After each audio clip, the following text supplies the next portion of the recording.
20 taon na akong mamamahayag sa Sydney. Mula sa mga coup d'etat, krisis sa pananalapi, hanggang sa pagbisita ng mga pandaigdigang lider, nasaksihan ko na ang lahat ng uri ng malalaki at maliliit na kaganapan. Ngunit ang isang tawag sa telepono noong umagang iyon, ang naging isa sa mga pambihirang sandali sa aking karera na nagpatindig ng aking balahibo. Isang ordinaryong umaga iyon. Alas 8:15 ng umaga, ako, si John Walker, ay nakaupo sa isang cafe malapit sa Circular Quay, hawak ang isang tasa ng bagong timplang flat white. Sa labas ng bintana, ang Opera House ay nananatiling puti at payapa sa ilalim ng sikat ng araw. Kakaunti ang mga turistang kumukuha ng litrato. Ang lahat ay kalmado gaya ng dati. Binalak ko pa ngang magsulat ng isang magaan na human interest feature. Walang kamalay-malay na ang tadhana ay tahimik na papalapit sa akin. Biglang nag-vibrate ang aking telepono. Isang pangalan ang lumitaw sa screen na nagpatigil sa akin. Si Brendan Walsh, ang Operations Director ng Sydney Airport, isang veterano sa loob ng 20 taon. Halos hindi siya tumatawag sa akin sa umaga, lalo na't walang appointment o text message na paalala. Nang sagutin ko ang tawag, ang narinig ko ay hindi ang kanyang karaniwang kalmado at matatag na boses, kundi isang panginginig na halatang pinipigilan. "Walker, kailangan mong pumunta sa airport ngayon din." Ni hindi man lang siya nagbigay ng pagbati. Kumunot ang noo ko.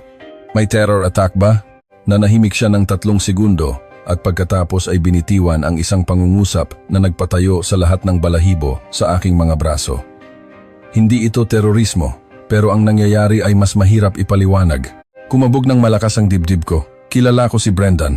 Sa loob ng maraming taon ng pag-cover ko sa airport beat, nakakita na ako ng emergency landing ng eroplano, nasusunog na makina at mga kaguluhan dahil sa matinding pagkaantala. Ngunit kahit sa mga eksenang iyon, nanatili siyang kalmado na parang bato. Ngayon, nanginginig siya. Pinigilan ko ang kaba sa aking dibdib. Ano ba talaga ang nangyayari? Huminga siya ng malalim. May mga biyahero mula sa isang partikular na bansa na binabago ang ating sistema sa airport. Para silang mga taong galing sa ibang dimensyon. Kailangan mo itong makita mismo. Sa sandaling iyon, nagduda ako kung tama ba ang aking narinig. Mga biyaherong binabago ang sistema mula sa ibang dimensyon? Ito ay parang science fiction, hindi balita sa airport. Ngunit ang tono ni Brendan ay hindi mapag-aalinlanganan. Ang aking instinct bilang isang mamamahayag ay nagsasabing may malaking nangyayari at ang laki nito ay maaaring higit pa sa anumang nakita natin dati. Agad akong pumara ng taxi. Habang papalayo ang sasakyan sa Circular Quay patungo sa airport, sumulyap sa akin ang driver sa rearview mirror. "Sir, reporter po kayo, no? Mukhang maraming pulis sa airport ngayon." Tumingala ako at nakita ang mga media helicopter na umiikot sa himpapawid. Isang pakiramdam ng pagkabalisa ang unti-unting gumapang sa akin. Habang papalapit ang sasakyan sa airport, lalong bumibilis ang tibok ng aking puso. Alam kong isang malaking kwento ang naghihintay sa akin. Ngunit hindi ko alam na babaguhin ito ang lahat ng aking pagkaunawa sa epekto ng mga turista, turismo at kultura. Sa wakas, habang nagmamadali akong pumasok sa terminal, paulit-ulit kong naaalala ang nakakakilabot na sinabi ni Brendan. Hindi ito terorismo, kundi mga biyahero mula sa isang bansa na binabago ang buong sistema ng ating airport. Sa sandaling iyon, naramdaman kong marahil ay nasa simula ako ng isang uri ng revolusyon. Pagpasok ko sa mga automatic door, bumungad sa akin ang malawak na bulwagan ng Sydney Kingsford Smith Airport. Ang ingay ng mga pasahero at mga anunsyo sa broadcast ay naghahalo-halo. Ngunit mayroong isang banayad na tensyon sa hangin, isang pakiramdam ng pressure na nararamdaman ng mga pulis at empleyado ngunit hindi mailarawan. Naghihintay na si Brendan sa isang cafe sa ikalawang palapag. Nang makita ko ang kanyang mukha na mas mabigat kaysa karaniwan, lalo akong nakumpirma na ang sitwasyon ay hindi mailalarawan bilang kakaiba lamang. Hinawakan niya ang aking kamay. Nanginginig pa ito. "Walker, kailangan mo itong makita mismo. Hindi ka maniniwala kung ikukuwento ko lang. Sabihin mo sa akin, sino sila? Ano ang nangyayari?" Tumingin si Brendan sa paligid at ibinaba ang kanyang boses. Ang mga biyahero mula sa Pilipinas. Tahimik nilang binabago ang buong lohika ng operasyon ng airport sa isang paraan na hindi pa natin nakikita, at iyon ang simula ng kwentong aking susundan. Nang samahan ko si Brendan mula sa cafe pababa sa check-in hall ng Terminal 1, hindi maipaliwanag na bumilis ang tibok ng aking puso.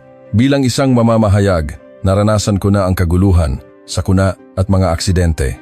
Ngunit ang naramdaman ko ngayon ay isang kakaibang tensyon, isang kutob na tila may isang bagong katotohanan na malapit ng mabunyag. Ang ilaw sa bulwagan ay nakakasilaw at ang mga anunsyo ng flight ay umaalingaw-ngaw. Ngunit sa gitna ng lahat ng ingay at kaguluhan, nakuha ng isang kakaibang kaayusan ang aking pansin. Natigilan ako. Sa kaliwang bahagi ng entrance, isang grupo ng mahigit 30 biyahero ang dahan-dahang pumapasok. Hindi sila maingay tulad ng karaniwang tour group. Walang nagtutulakan, walang nagmamadali, walang yumuyuko para maghanap ng gamit. Ang kanilang paggalaw ay parang iisang organismo, isang malaking nilalang na may sariling kamalayan. Ang bawat isa ay may halos pare-parehong bilis at distansya sa isa't isa na parang pinag-ensayuhan o isang natural na pagkakasundo. Ang mas nakapagtataka, hindi sila ginagabayan ng isang tour leader. Bawat isa sa kanila ay tila alam kung saan ang susunod na hakbang. Nakatayo ako roon, nakatitig sa grupo, at tuluyan kong nakalimutan na dapat akong magtala at kumuha ng litrato. Bumulong si Brendan, iyan ang grupong sinasabi ko sa iyo. Galing sila sa Pilipinas. Kumunot ang noo ko. Pilipinas, syempre, pamilyar ako sa bansa. Naka-interview na ako ng maraming turista at estudyante mula roon. Ngunit ang eksenang ito ay malayong malayo sa aking imahe ng mga turistang Pilipino. Lumapit ako ng ilang hakbang para pagmasdang mabuti. Bawat isa sa kanila ay may hawak na telepono at ang mga screen ay nagpapakita ng parehong interface, isang mapa ng airport. Sa mapa, may mga pulang tuldok na gumagalaw na tumutugma sa kanilang aktwal na lokasyon. Bigla kong napagtanto, ito ay isang tool para sa real-time location sharing. Sinisync nila ang kanilang mga lokasyon sa iisang mapa. Hanggat sinusundan nila ang mga tuldok, hindi sila maliligaw, hindi magkakahiwalay, at hindi maaantala. Hindi pa ako nakakita ng mga turistang gumagamit ng ganitong paraan. Isang batang babae ang nasa unahan ng grupo, marahil ang leader. Hindi siya sumisigaw o naguutos. Itinaas lang niya ang kanyang telepono, sumulyap, at marahang sumenyas ng direksyon. Ang buong grupo ay sumunod. Hindi ito ang higpit ng militar o ang pagiging robotiko. Ito ay isang uri ng kaayusan na may kakayahang umangkop tulad ng agos ng tubig may istruktura ngunit hindi matigas. Ang kakaiba nito, bulong ko. Paano nila ito nagagawa? Tumango si Brendan sa tabi ko. Nang una naming makita ito, lahat kami ay natulala. Nagpatuloy ang grupo ng walang tigil. Nang papalapit na sila sa mga banyo, 3 tao ang humiwalay. Ang iba ay hindi huminto para maghintay. Sa halip, automatiko silang nagsiksikan upang mapanatili ang pormasyon. Ang mas kahanga-hanga, ang 3 nagpunta sa banyo ay hindi na kailangang maghanap. Ipinakikita ng kanilang mga telepono ang lokasyon ng grupo. Sa loob ng 17 segundo, nakabalik sila sa pila nang walang anumang abala. Nanlamig ako hindi dahil sa takot, kundi dahil sa hindi makapaniwalang kahusayan na nagaganap ng natural sa isang grupo ng mga tao. Napansin ko ang isang detalye. Walang lumingon para tumawag ng kasama, walang naligaw, walang tumitingin sa paligid. Halos hindi marinig ang kanilang mga boses. Sa maingay na airport na ito, sila ay napakatahimik na parang galing sa ibang mundo. Biglang may isang ground staff na bumulong sa likod ko. Heto na naman sila. Sa tuwing nakikita ko sila, hindi ako makapaniwala. Lumingon ako. Si Elena, isang senior staff ng Qantas. Ngumiti siya. Ginoong reporter, araw-araw ko itong nakikita. Pero maniwala ka, sa bawat pagkakataon, nabibigla pa rin ako. Agad akong nagtanong, bakit sila napaka-organisado? Sila ba ay sinanay ng isang ahensya? Tumawa si Elena. Hindi. Hindi sila galing sa isang travel agency at hindi rin sila special forces. Sila ay mga ordinaryong turistang Pilipino. Natigilan ako. Mga ordinaryong turista? Oo, at halos lahat ng turistang Pilipino ay ganito. Tiyak na sabi ni Elena. Sinubukan kong suriin ang aking mga nakikita. Lahat ay dumating ng maaga. Ang mga telepono ay nakasync para sa location sharing. Automatikong pumipila, nagpapalitan ng posisyon at sumusulong. Walang ingay, walang reklamo, walang pagkaantala. Ang bigat at sukat ng kanilang mga bagahe ay halos magkakatulad. Ang ekspresyon ng bawat isa ay napakakalmado. Hindi ko maisip kung paano ito magagawa ng isang grupo ng mga ordinaryong turista. Bakit nila ito nagagawa? Tanong ko kay Elena. Nagkibit balikat siya. Hindi rin namin alam, pero mabilis naming natuklasan na basta't Pilipino, bata man o matanda, solo traveler o grupo, lahat sila ay may ganitong katangian. Hindi ito nagkataon lang. Ito ay isang kultura. Isang kultura. Biglang nagbigay ng mas malalim na kahulugan ang salitang iyon sa buong eksena. Mula sa pananaw ng pamamahayag, kung ang isang pag-uugali ay makikita lamang sa iilan, ito ay isang ugali. Ngunit kung ito ay tuloy-tuloy na lumilitaw sa iba't ibang edad, grupo at propesyon, ito ay isang kultura. Muli akong tumingin sa grupo. Ang kanilang paggalaw ay parang isang tumpak na programa. Ang kanilang pagkakasundo ay parang isang matagal nang nabuong sibilisadong kaugalian. Ang kanilang kahusayan ay tila natural at hindi sinadya. Brendan, tama ka, sabi ko. Hindi sila mukhang mga turista. Sila talaga ay parang galing sa ibang dimensyon. Mapait na ngumiti si Brendan. Ngayon naiintindihan mo na kung bakit ako nanginginig sa telepono, di ba? Sa wakas, naintindihan ko kung bakit siya labis na kinakabahan. Ang pagdating ng mga turistang Pilipino ay hindi lamang tungkol sa ibang pag-uugali. Ang kanilang presensya ay nagdulot sa airport na mag-operate sa ilalim ng isang bagong sistema. Isang sistema na hindi pa namin nakikita dati, ngunit agad na naging mas maayos. Sinundan ko si Elena patungo sa check-in counter. Ang kanyang ngiti ay isang halo ng pagmamalaki at pasasalamat na parang sa wakas ay may nakikinig sa isang kuwentong matagal na niyang itinatago. Sa kabilang banda, ipinakita niya sa akin ang isa pang grupo ng mga Pilipinong turista na tahimik at maayos na nakapila. Ang nakikita mo ngayon ang dahilan kung bakit gustong-gusto naming lahat sa ground staff ang mga flight papuntang Pilipinas, sabi ni Elena. Dinala niya ako sa isang anggulo kung saan malinaw kong nakikita ang buong counter. Ang ibang mga turista ay abala sa kanilang mga maleta, may nagbubukas para mag-ayos, may naghahanap ng pasaporte, may tumatawag sa pamilya para itanong kung saan nakalagay ang mga gamit. Ngunit ang pila ng mga Pilipino ay parang ibang mundo. Bawat isa sa kanila ay handa na ang pasaporte at boarding pass. Ang kanilang mga bagahe ay mukhang pare-pareho ang sukat at timbang. Halos walang nangangailangan na buksan ang kanilang maleta para magbawas. Alam mo ba, sabi ni Elena, sa tuwing nakikita kong mga Pilipino ang nakapila, gumagaan ang pakiramdam ko. Dahil alam kong sa susunod na 10 minuto, walang sigawan, walang sisihan, walang hindi pagkakaunawaan. Nakinig ako ng may pagkamangha. Sabihin ko sa iyo ang pinaka-espesyal na bahagi, bulong niya. Ang mga turistang Pilipino ay hindi kailanman nahuhuli. Hindi kailanman? Oo, halos walang exception. Dumadating sila 3 oras bago ang flight. May isang beses na tinanong ko ang isang mag-asawang Pilipino kung bakit sila napakaaga. Ngumiti sila at sinabing, para hindi po makaperwisyo sa iba at para maging maayos ang lahat. Ang mga salitang iyon, para hindi makaperwisyo sa iba, ay tumatak sa aking puso. Itinuro niya ang isang lalaki na naglalabas ng kanyang mga dokumento. Nakikita mo ba ang kilos niya? Lahat ng dokumento ay nakaayos ayon sa pagkakasunod-sunod. Maging ang mga bagong trainee namin ay hindi kasing kinis ng kilos niya. At ang kanilang mga bagahe, dagdag ni Elena, halos hindi lumalagpas sa timbang. Nagtitimbang sila sa bahay gamit ang weighing scale. May isang beses, nagsagawa kami ng 1 linggong pag-aaral. Ang rate ng sobrang timbang na bagahe mula sa ibang bansa ay 27% hanggang 34%. Pero sa mga Pilipino, wala pang 2%. Mayroon ba kayong internal report tungkol dito? Tanong ko. Siyempre, sabi ni Elena. Ang average processing time para sa isang ordinaryong pasahero ay 3 hanggang 5 minuto. Pero para sa isang Pilipino, 1 minuto lang, tapos na. Nagbibiruan pa nga kami na kung lahat ng pasahero ngayon ay Pilipino, makakauwi kami ng maaga. May isa pa, bulong niya. Halos hindi sila nagtatanong habang nakapila. Bakit? Dahil nabasa na nila ang lahat sa airport app. May isang beses, isang Pilipinong turista ang nagsabi sa akin na ang boarding gate ay malilipat sa gate 24. Nagtaka ako. Pagkalipas ng ilang minuto, lumabas nga sa sistema namin ang pagbabago. Nanlaki ang aking mga mata. Mas maaga pa niyang nalaman kaysa sa inyo. Ngumiti si Elena. Oo, palagi nilang nire-refresh ang airport app. Minsan, mas mabilis pa silang makakuha ng impormasyon kaysa sa aming back-end system. Ang pinaka-emosyonal na sandali para kay Elena ay noong nagkaroon ng system failure at naantala ang check-in ng 2 oras.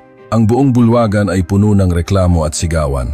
May naghagis pa ng maleta, pero ang mga Pilipinong pasahero, tahimik lang silang nakaupo at naghihintay. May ilan pa ngang nagsabi sa amin, okay lang po, pagod na po kayo. May nag-abot pa sa amin ng snacks. tumingin siya sa akin. Ginoong reporter, hindi lang sila mahusay, mayroon din silang puso. At ang tunay na nakapagpapabago ng sistema ay ang pagsasama ng dalawang iyon. Natanto ko, ang airport ay hindi isang koleksyon ng mga malamig na proseso at hardware. Ito ay isang ecosystem na pinapatakbo ng mga tao. At ang mga turistang Pilipino, sa kanilang pagiging maalalahanin at kahusayan, ay ang nagiging catalyst para sa isang mas mabuting ecosystem.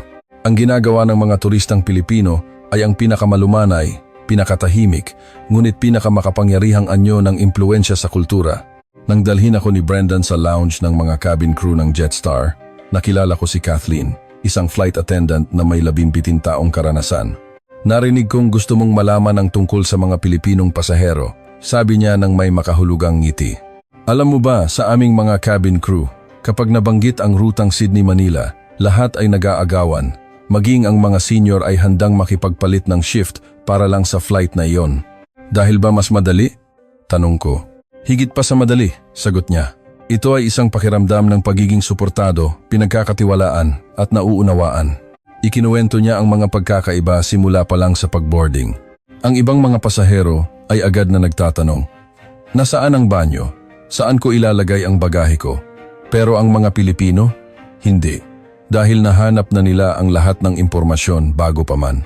Tahimik silang pupunta sa kanilang upuan at ilalagay ang kanilang mga hand carry ng napakaayos na parang naglalaro ng Tetris para magkasya ang lahat at makapagbigay ng espasyo para sa iba. At hindi sila kailanman nag-uunahan. Sa masikip na cabin, ang pag-uunahan ang pinakakaraniwan, ngunit ang mga Pilipino ay laging nagpapauna sa iba. At higit sa lahat, nakakabit na ang kanilang mga seatbelt. Bago pa man namin ipaalala, ang pinakamalaking pagkakaiba, ayon kay Kathleen, ay sa oras ng pagkain, bago pa man kami dumating para mag-serve, nakahanda na ang kanilang mga tray table. Mabilis at malinaw ang kanilang mga order. Manok po, salamat. Baka po, salamat. Sa rutang papuntang Manila, ang pag-serve sa 150 pasahero ay tumatagal lamang ng 40 minuto. Sa ibang ruta, ito ay umaabot ng 1.5 oras. At pagkatapos kumain, dagdag niya, sila mismo ang nag-aayos ng kanilang mga basura, pinaghihiwalay pa ang mga recyclable para silang tumutulong sa aming trabaho. Pero ang pinakanakakataba ng puso, sabi ni Kathleen, habang ang kanyang mga mata ay nagpapakita ng tunay na pagmamahal, ay kapag sinasabi nila ang salamat po, ramdam mo ang sinseridad. Walker, ang dapat mong isulat ay hindi lang kung gaano kabait ang mga Pilipinong turista. Ang dapat mong isulat ay kung paano nila ginagawang mas magandang lugar ang cabin, kung paano nila ginagawang mas magaan ang trabaho ng mga service crew. Ipinakita nila sa amin ang isang mas magandang posibilidad. Sa Queen Victoria Building, isang marangyang shopping mall, nakilala ko si Olivia, isang manager ng isang luxury brand. Ang paborito naming mga customer ay ang mga galing sa Pilipinas, sabi niya. Naglabas siya ng isang nakatiklop na A4 paper mula sa isang drawer. Ito ay isang shopping list mula sa isang Pilipinong customer. Nakasulat dito ang mga modelo ng produkto, kulay, presyo, at kahit na ang pagkalkula ng conversion mula AUD patungong PHP. Mayroon ding paghahambing sa presyo sa Pilipinas. Halos lahat ng Pilipinong customer ay may ganito, sabi ni Olivia. Bago pa sila dumating, napagkumpara na nila ang mga presyo sa Sydney, Melbourne at Brisbane. Alam nila kung ano ang gusto nila. Walang pag-aalinlangan, walang pag-aatubili. Ang transaksyon ay mabilis at maayos. Ang pinakanakakagulat, sabi niya, ay mas alam pa nila kung kailan darating ang aming mga bagong stock kaysa sa amin.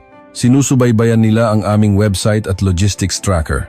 May isang beses, isang customer ang nagtanong tungkol sa isang bagong dating na produkto. Ang aming internal system ay nag-update lang 10 minuto pagkatapos niya itong itanong. Ipinakita niya sa akin ang data ng kanilang tindahan. Ang return rate mula sa mga turista ng ibang bansa ay nasa 10% hanggang 17%. Pero sa mga Pilipino, wala pang 1%. Dahil sa kanilang malinaw na lohika sa pamimili, inayos namin ang layout ng aming tindahan. Inilagay namin ang mga pinakasikat na produkto sa kanila, tulad ng mga bitamina at Ugg boots malapit sa entrance. Ang resulta, lahat ng customer, hindi lang mga Pilipino, ay mas madaling mahanap ang kanilang gusto para silang isang hindi nakikitang gabay na nag-optimize sa aming daloy.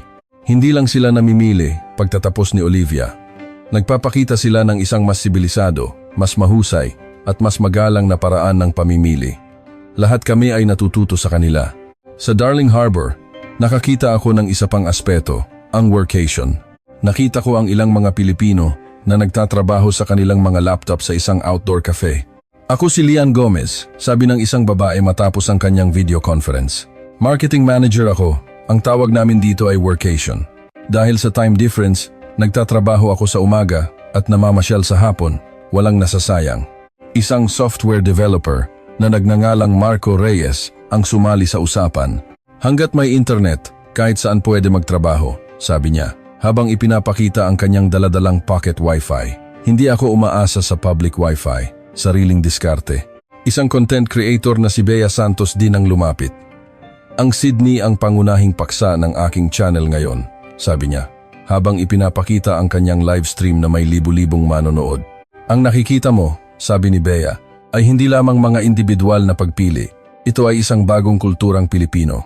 Pinapahalagahan namin ang kahusayan at kalidad. Ayaw naming mag-aksaya ng oras, pero ayaw din naming isakripisyo ang buhay.